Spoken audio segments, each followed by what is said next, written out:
হোসেন ভাইয়ের উপর ককটেল হামলা চলেছে। এই হামলার দায় স্থানীয় প্রশাসন ও ম্যাজিস্ট্রেটি ক্ষমতার দায়িত্বপ্রাপ্ত সেনাবাহিনীকে নিতে হবে। হামলা করে আক্তার হোসেন, হাসনাত আব্দুল্লাহকে দমিয়ে রাখা যাবে না।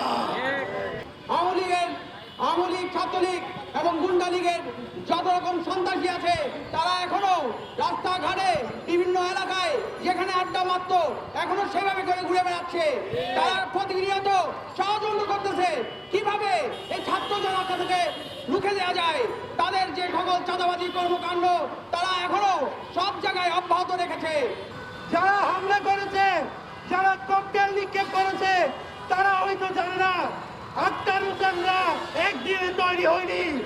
আক্তার হোসেনরা জুলাইয়ে গ্রেনেডকে ভয় করেনি, তারা গুলির মুখে দাঁড়িয়ে জুলাই অভ্যুত্থানকে সফল করেছে। সুতরাং আমাদেরকে ককটেলের ভয় দেখিয়ে লাভ নেই। সেই জাতীয় নাগরিক পার্টির দ্বিতীয় শীর্ষ নেতা